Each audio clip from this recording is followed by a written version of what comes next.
रंजन सिंह, आप देख रहे हैं आपके अपने YouTube चैनल बहुजन साथी को। दरअसल आपको बता दें, आज बसपा सुप्रीमो मायावती जी की रैली थी, 9 अक्टूबर था। आपको बता दें, अब हम बहुजन समाज पार्टी के राष्ट्रीय प्रवक्ता धर्मवीर चौधरी जी हमारे साथ मौजूद है। उनसे बातचीत करने की कोशिश करते हैं कि बसपा सुप्रीमो मायावती ने आज क्या संदेश दिया और 2022 के लिए कैसा क्या माहौल वो तैयार कर रहे हैं। सर जी, पहले तो आपका बहुजन साथी चैनल पर बहुत बहुत धन्यवाद। बहुत बहुत धन्यवाद। बहुत बहुत, हम तो खुद बहुजन साथी हैं, आप भी बहुजन साथी हो, दोनों बहुजन साथी मिलेंगे, मनुवादियों को उखाड़ फेंकेंगे। यही संदेश आज बहन जी ने दिया है। हर कार्यकर्ता आज बहुजन समाज पार्टी का मान्यवर साहब को परिनिर्माण दिवस पर श्रद्धांजलि के रूप में ये संकल्प लेके गया है कि हम इन मनुवादियों को, ये जो कानून के खिलाफ सरकारें काम कर रही हैं, इनको उखाड़ फेंकेंगे। और एक एक कार्यकर्ता चुनाव में जुट जाएगा। 2022 में आदरणीय बहन कुमारी मायावती जी 5वीं बार प्रदेश की मुख्यमंत्री बनेंगी। इसी संकल्प के साथ में यहाँ से कार्यकर्ता संदेश लेके गए हैं। मीडिया वाले तो कह रहे हैं कि बसपा कहीं दिखाई नहीं दे रही है उत्तर प्रदेश में। बहुजन, ये मीडिया बिका हुआ है। ये आपके मीडिया को छोड़ करके, आप तो बहुजन साथी हो, ये मीडिया पूंजीपतियों, उद्योगपतियों का मीडिया है।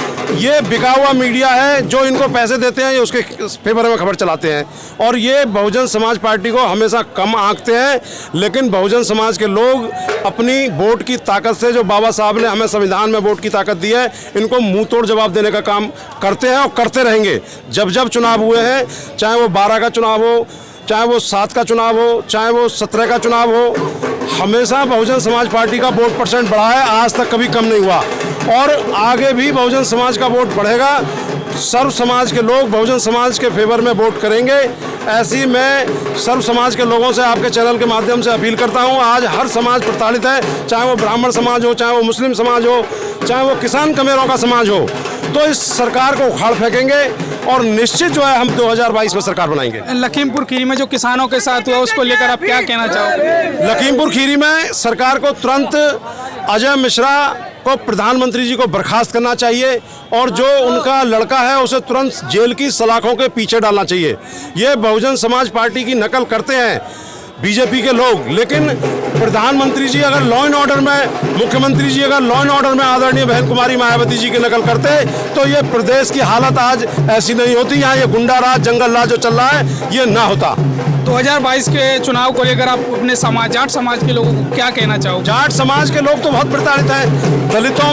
दलितों में और जाटों में कोई अंतर नहीं है। ये हमारे पास थोड़ी सी जमीन है और दलित समाज के पास जमीन नहीं है।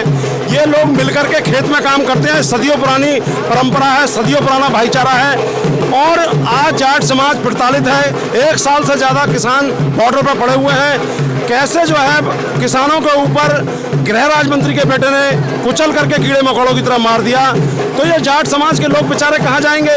आदरणीय बहन जी ने अपने शासनकाल में किसानों की आय को दुगना करने का काम किया था। गन्ने का भाव 125 रुपये प्रति कुंटल से बढ़ाकर 250 रुपये किया था। जाटों के आरक्षण में बहन जी ने हमेशा समर्थन किया। जाटों के लड़कियों की नौकरियां लगवाई। किसानों के से लेकर के जो हमारा समुदाय है, आज बहन जी की तरफ आशा बड़ी निगाहों से देख रहा है और जाट समाज के लोग बहुतायत में बहुजन समाज को वोट करेंगे। 2022 के लिए आप क्या संदेश देना चाहोगे जनता को? 2022 में जनता इस जंगल राज से मुक्ति चाहती है और मेरा ये संदेश है कि सर्व समाज के लोग का हित जो है वो बहुजन समाज में निहित है। हमने ये जो मैं कह रहा हूँ, ये आदरणीय बहन जी ने 2007 से 12 में, उससे पहले की सरकारों में करके दिखाया है। तो ये सर्व समाज के लोग बहुजन समाज पार्टी को जो है समर्थन करें, वोट करें। आदरणीय बहन जी को 5वीं बार इस प्रदेश की मुख्यमंत्री बनाएं, क्योंकि इस प्रदेश को सिर्फ आदरणीय बहन जी ही संभाल सकती हैं। प्रदेश इनसे संभल नहीं रहा है। आपने 10 साल की सरकार देखी, पहले 5 साल की सपा की, उसमें कैसे गुंडा राज था। आज ये लोग ये कह रहे थे कि हम गुंडों को खत्म कर देंगे। आज पुलिस और जो मंत्री हैं वही गुंडे बन गए हैं, वही पब्लिक को कुचल रहे हैं, वही मार रहे हैं। चाहे वो गोरखपुर की घटना हो, चाहे वो लखीमपुर खीरी की घटना हो, ये जंगल राज से मुक्ति आदरणीय बहन जी के शासन से ही मिल सकती है। जैसे कि वो कहते हैं कि हमारे राज्य में कानून व्यवस्था बहुत अच्छी है, किसानों के साथ जैसे बर्बरता हुई है, अभी कोई कार्रवाई नहीं हुई, इसको लेकर क्या कहा? माननीय सुप्रीम कोर्ट ने कहा कि प्रदेश में जंगल राज चल रहा है। हाई कोर्ट ने कहा जंगल राज चल रहा है। ये मैं नहीं कह रहा हूँ, ये भारत की जो माननीय सुप्रीम कोर्ट है और हाई कोर्ट है वो कह रही हैं। और हर 2 घंटे में बलात्कार हो रहा है प्रदेश में। यही राम राज्य था, इसी के लिए ये सरकार चुनी थी आप लोगों ने, जनता ने।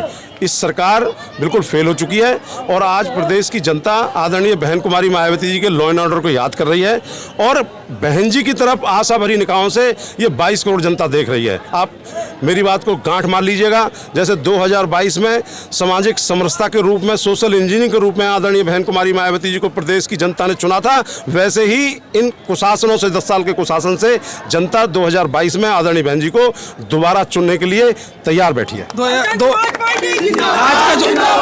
आज का जो प्रोग्राम है उसके बारे में क्या कहना चाहोगे? कितना सफल हुआ, कितना क्या हुआ? ये महामानव इस देश की आज़ादी में, मैं मान्यवर साहब काशीराम से बड़ा राजनीतिक किसी को नहीं मानता 70 साल के इतिहास में।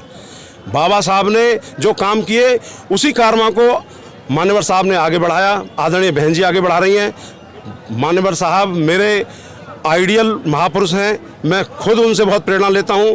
कैसे एक साधारण परिवार से निकल करके उन्होंने बहुजन समाज, सर्व समाज को अपना परिवार बनाया और कैसे इन जुल्म की हुकूमतों से जो है अपने बीच में जगह बनाई, बहुजन समाज को, सर्व समाज को सम्मान दिलाने का काम किया। तो आज तो उनका परिनिर्वाण दिवस है, आज उनकी पुण्यतिथि है और हम सब उनको, बहुजन समाज के लोग ही नहीं, सर्व समाज के लोग उनको याद कर रहे हैं और उनके बताए रास्ते पर आगे चलेंगे।